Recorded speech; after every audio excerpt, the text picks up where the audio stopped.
जैसे हमारे अंग पर कोई तिल को होता, कोई तिल का निशान होता, कोई है, कोई मुहासे का चिन्ह होता है, कोई ददरी का, कोई दाग का निशान होता है। ऐसे भगवान के श्री चरणों में पद्म मणियां हैं।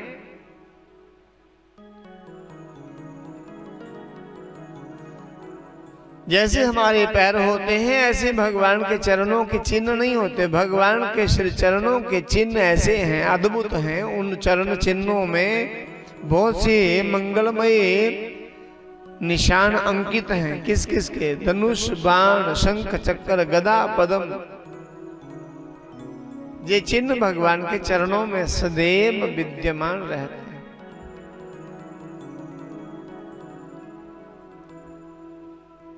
श्री राम जय राम, जय जय राम बोलो।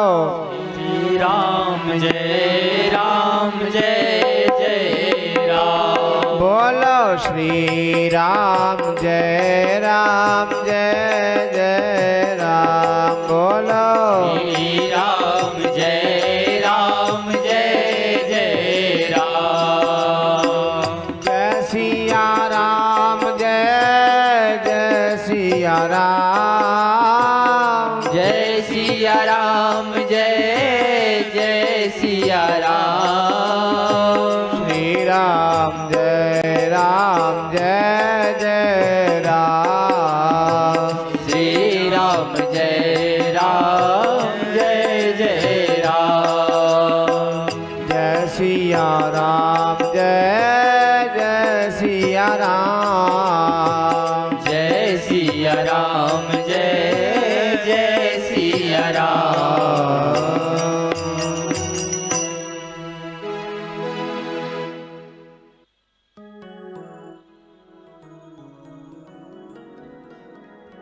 आज मंगलमयी भगवान ऐसी लीला कर रहे हैं। अपने ही घुटने पर अपना चरण रख लिया और चरणों के तले में पद्म मणि चमक रही है। जरा नाम का व्याध एक दिन मछलियां पकड़ने के लिए निकला तो उसको ऐसी एक मछली हाथ लगी जिस मछली को काटते ही वे लोहे के मूसल का अवशेष उनको मिला। वो लोहे के मूसल का अवशेष उसने बाण का फरा बना करके बाण के आगे लगा दिया। ये जितने भी बाण होते थे ना राजाओं महाराजा योद्धाओं के, जो बड़े बड़े वीर बलवानों के बाण के आगे एक लोहे का फरा लगा होता था। उसमें जहर की पान, कबूतरी पान, सुनहरी पान, अलग अलग पान होती ना, आप जानते होंगे। जब कोई मिस्त्री हो तो उसको पता होता।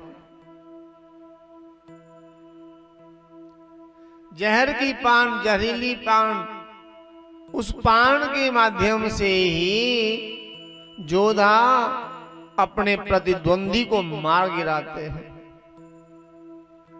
किंतु राम जी कितने दयालु हैं। जब मारीच को बाण मारने लगे तो फरा निकाल दिया।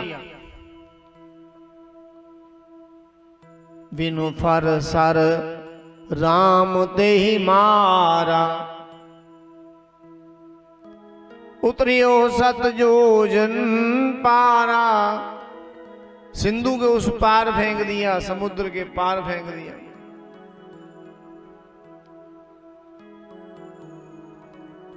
पर उतार लिया, फिर मारीच को बाण मारा था विश्वामित्र के यज्ञ में। आज ये जरा नाम का व्याध उसी मछली के शरीर से निकला हुआ फर बाण के आगे लगाकर शिकार करने को चले। आज मछली नहीं पकड़ूंगा, आज शिकार करूंगा। मांस भक्षी लोग जो हैं, इनको जागते सोते मांस ही दिखाई देता है।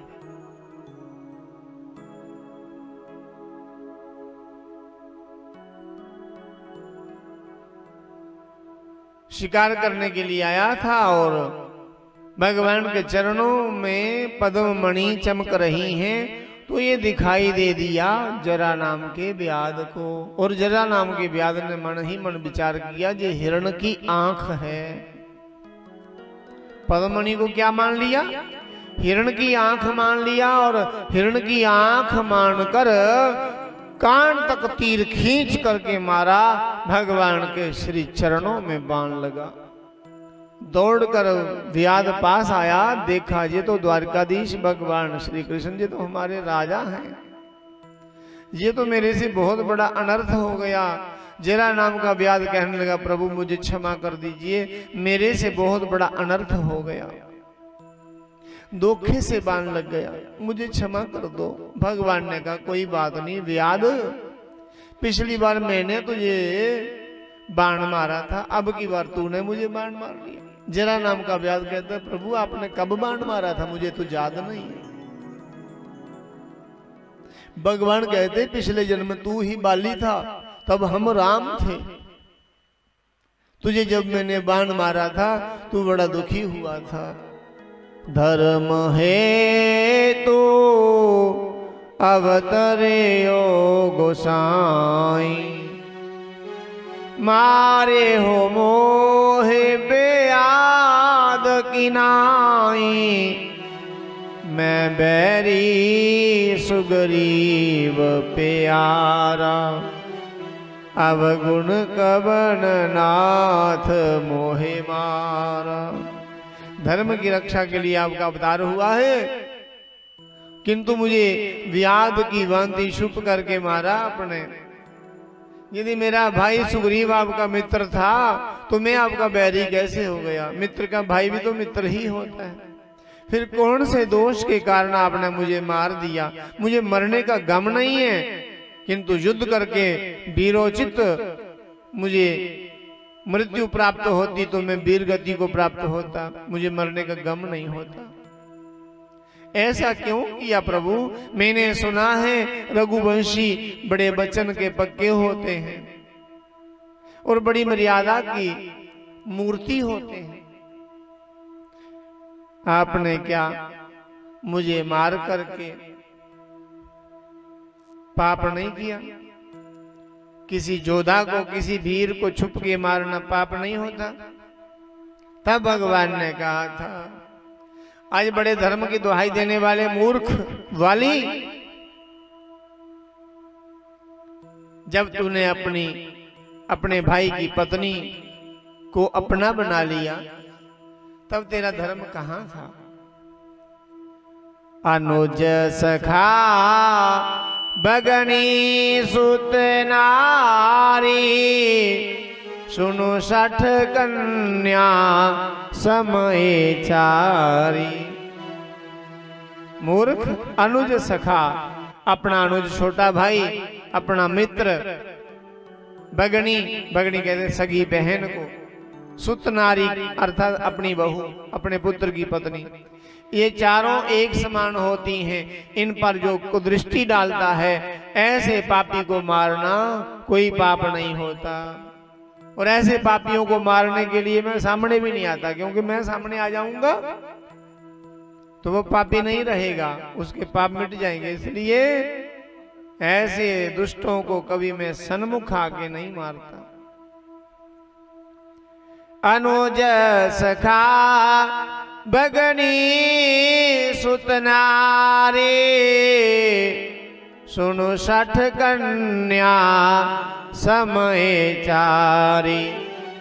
इनहि कुदृष्टि बिलो कई जोई, ताहि हते कछु पाप न होई। इन पर जो कुदृष्टि डालता है उनको मारना कोई पाप नहीं होता। धर्म की दुहाई देने वाले, धर्म के मूल को जान, फिर भी तुझे मरने का यदि गम है तो मैं तुझे अमर कर दूं। सुप्रीम पावर है भगवान। जैसे हनुमान को मां जानकी ने लंका में अजर अमर होने का वरदान दे दिया। सुप्रीम पावर है, जो अमर कर सकती है वो मार नहीं सकती क्या? रावण को एक शाप से मार सकती है। लीला हो रही ना। हनुमान को कैसे कह दिया, अजर अमर गुण निधि सुत हो, करहो बहुत रघुनायक सो। अजर अमर हो जाओ, गुण निधि हो जाओ। हनुमंत मेरे लाडले, मेरे पुत्र रघुनाथ जी की जीवन भर की भक्ति करो। भक्ति का वरदान सीता माता ने दिया। ऐसे ही कृष्ण भगवान की भक्ति करनी हो तो वरदान राधा का लेना पड़ता है। राधा रानी अर्थात उनकी आह्लादनी शक्ति यदि आशीर्वाद दे दे तो भक्ति हमें प्राप्त हो जाएगी।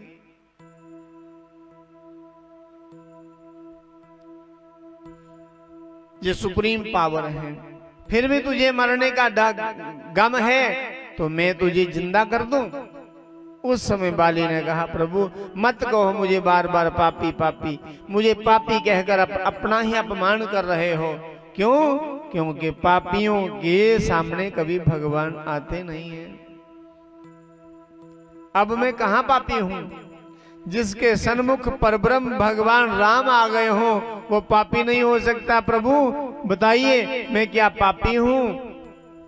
मैं कितना भाग्यवान हूं। बड़े बड़े महापुरुष पूरा जीवन तपस्या करते हैं, अंत समय उनके मुख से भी राम निकल नहीं सकता, राम नाम का उच्चारण हो नहीं सकता।